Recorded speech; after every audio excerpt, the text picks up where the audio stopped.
And to delve deeper into the most recent updates concerning the most recent updates of the Russia-Ukraine conflict, we are joined from Kiev by Mr. Oleksiy Melnyk, a former Ukrainian Deputy Defense Minister and the co-director of the Foreign Relations and International Security Programs in Razumikov Center. And from Moscow, we're joined by Mr. Sergei Markov, the former advisor to President Vladimir Putin. Gentlemen, thank you for joining us here on Think Tank. Mr. Melnyk, my first question goes to you. Now, with the US urging Europe to own the conflict moving forward, how will this pressure influence the European Union's cohesion in its military and diplomatic support for Ukraine? Good evening, and thank you for having me. First of all, let me correct one of the statements you made several times in the introduction, calling Russian-Ukrainian war as a Ukrainian crisis. I think it's a very wrong definition, because actually we should talk about the Russian crisis. The Russian-Ukrainian war is because the Russian aggressive neo-colonialist, neo-imperial policy. And if you agree with me, then the problem is to be solved is the current Russian policy.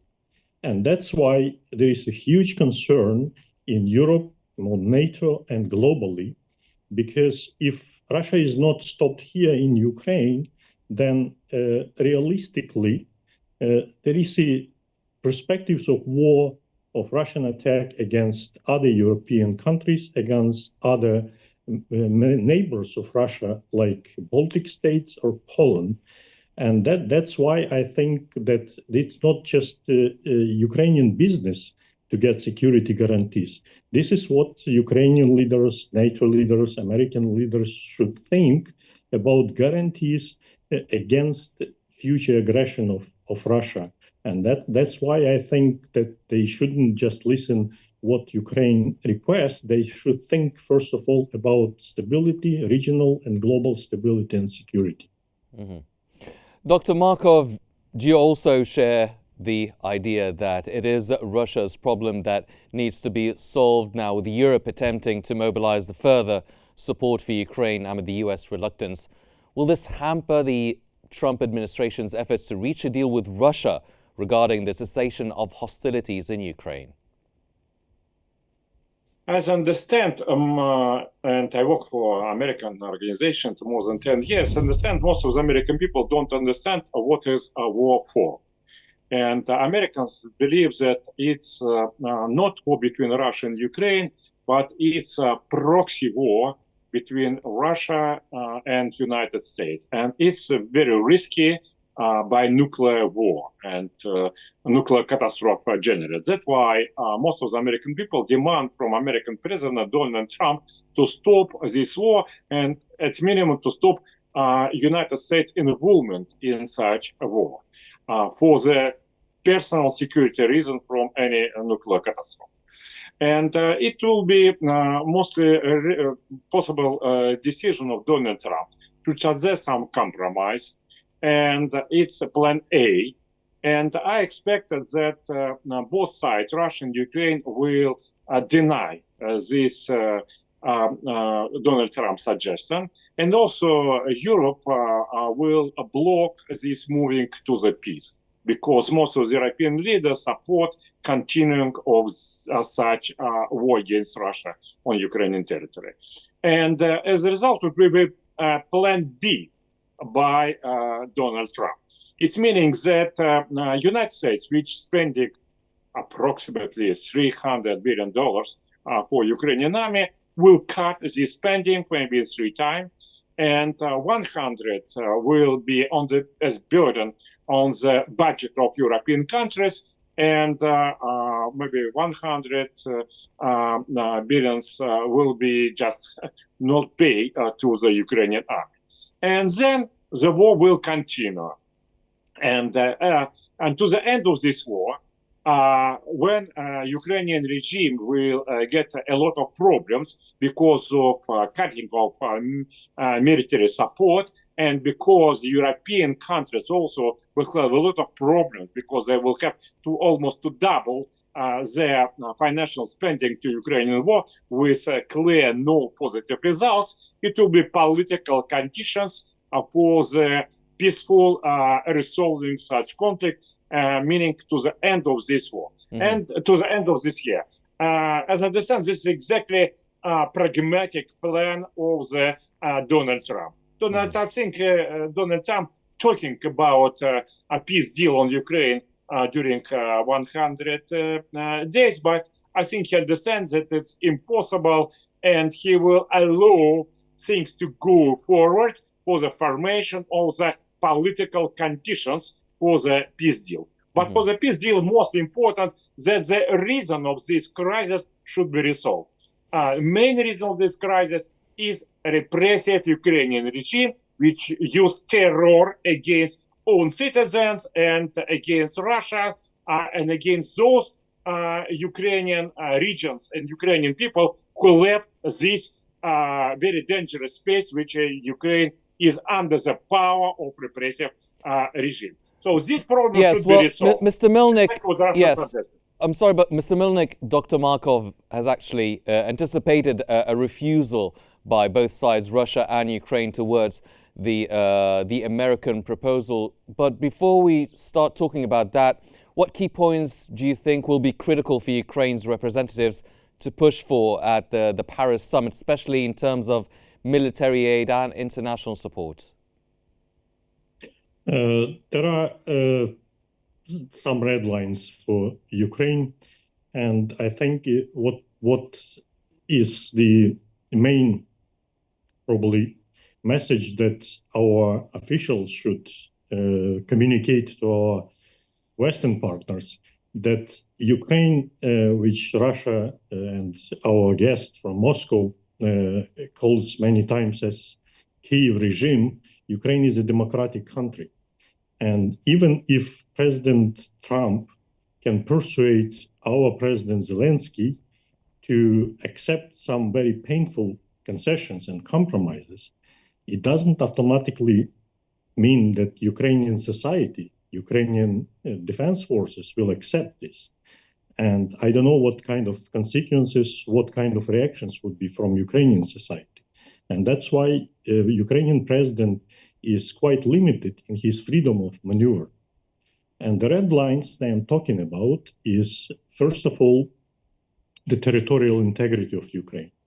Ukraine and Ukrainian leader actually announced our readiness to not to fight militarily to liberate the whole territory of Ukraine, but is not ready to accept Russian right to annex these territories. So there is a compromise that there could be political diplomatic solution for the occupied Ukrainian territories. Another red line is security guarantees that Russia, after a ceasefire, will not attack Ukraine in a matter of months or couple of years.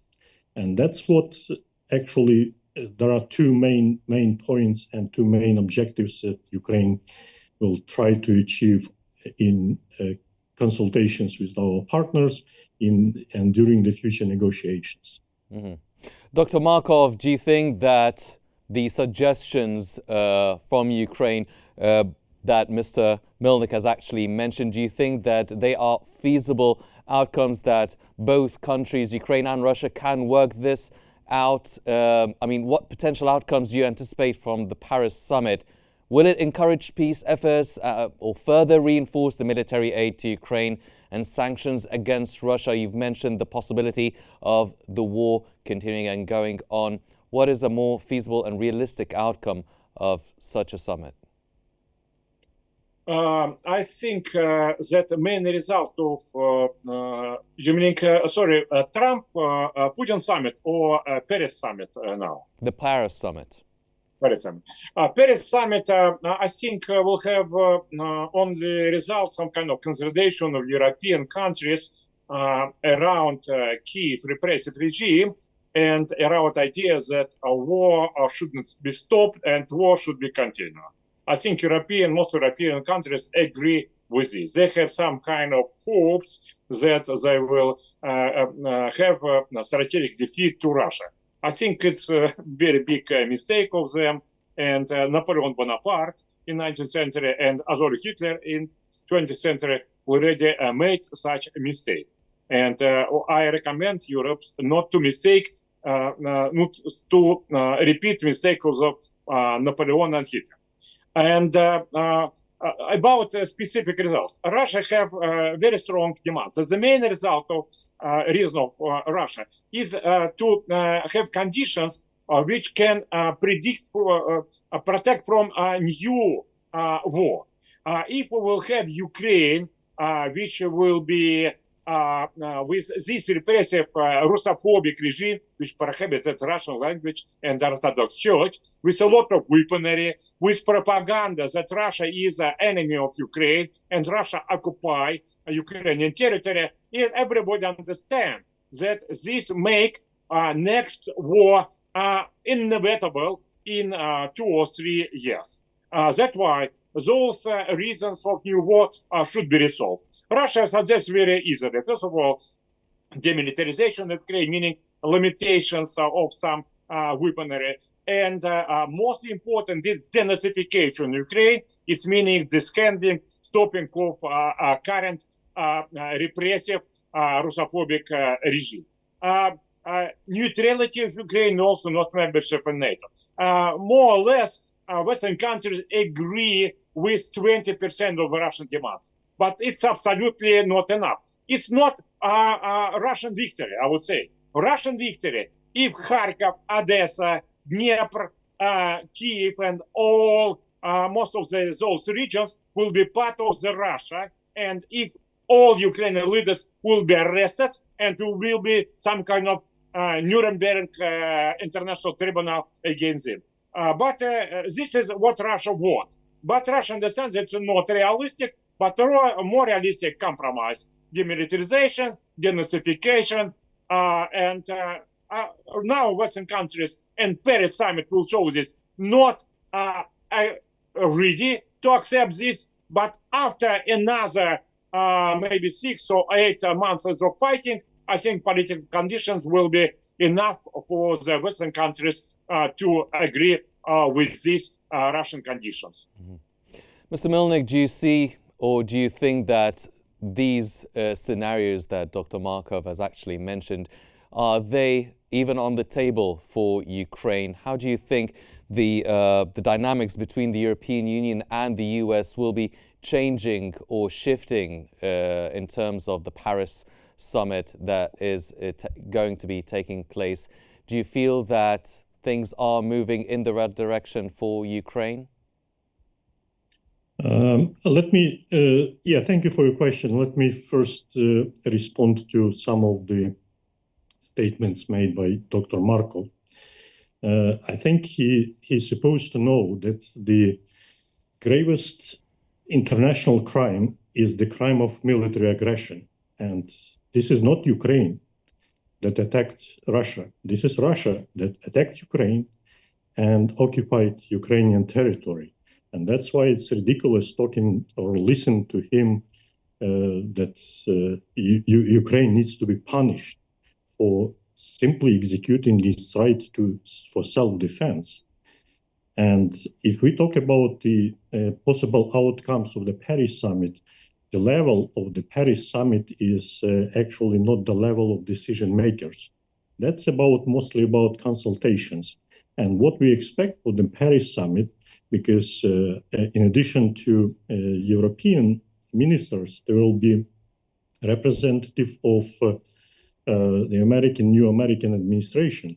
And that's the first this kind of meeting where I think European partners and American partners with the president of Ukrainian minister are supposed to reach a common ground, a common position for the future negotiations with which is supposed to take place between President Trump and President Putin, because there must be consolidated position There must be clear understanding of the division of responsibilities, division of burden between American and European partners. And that's what I expect from the outcomes from the meeting. Mm-hmm. Dr. Markov, now, if such a summit is basically for consultation, or maybe it would foreshadow the decision makers' plan, do you think that Russia and Ukraine are committed to reaching a peace deal in the short term, or are they more interested in attempting to achieve their strategic objectives by military means? I think it's both ways not realistic. Most realistic is that Russia will continue its military pressure, and the burden of the losing of lives in Ukraine and the burden of losing of money for Europe will be too big to the end of this year, and they will be agreed to come to compromise. I, by the way, agree with that idea that Ukraine should have a security guarantee. But security guarantee for Ukraine should be not militarization, of course, not continuation of the neo-Nazi regime. Security guarantee should be Ukraine for coming back to the situation before the neo-Nazi coup of 2014. Look, Ukraine as an independent country from 1991 until 2014 have been absolutely in safe situation neighboring to the Russia. So situation should be back to the Ukraine before 2014. It means that the main reason of the conflict, repressive neo-Nazi terroristic regime in Ukraine, should be dismantled. As soon European leaders agree, not even orally, but not publicly, but even unpublicly, that this regime in Ukraine should be changed, there is the realistic background for such kind of peace compromise will be reached. By the way, very interesting that today Paris summit, exactly in the 10 days anniversary of Minsk agreement. Minsk agreement was agreement to stop the war, but this Minsk agreement was sharply violated by Ukrainian regime with support of the French and Germany. So France, Germany, they share responsibility for such bloody war with this Ukrainian regime. And these aggressors, these countries who is responsible for such war, now coming together to see how they can stop peace plan Yes, of Dr. Markov, I'm sorry to interrupt, but we are running out of time. Mr. Milnik, one final question for you, and please make it quick and short. Now, will the Trump administration be an agent of consensus or division in the Paris conference? In other words, could the US obstruct further military and financial support to Ukraine in favor of pushing for a quick settlement of the conflict, or not necessarily in Ukraine's favor? President Trump expressed his interest in ending the war as soon as possible. But as we all know, the United States of America is the biggest power in the world nowadays, but its power also not unlimited.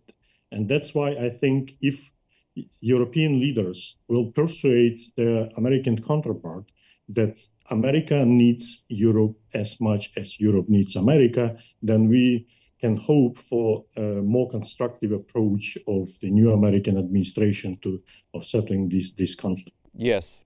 So, yes or no, do you think it will be in Ukraine's favor or not? I think it must be in Ukraine's favor, but not probably all the expectations of Ukrainian people will be met. And we should be yes, realistic about our expectations about the possibilities. Mr. Oleksiy Milnik, the former Ukrainian Deputy Defense Minister, and Dr. Sergei Markov, the former advisor to President Vladimir Putin. Gentlemen, thank you very much for joining us here on Think Tank.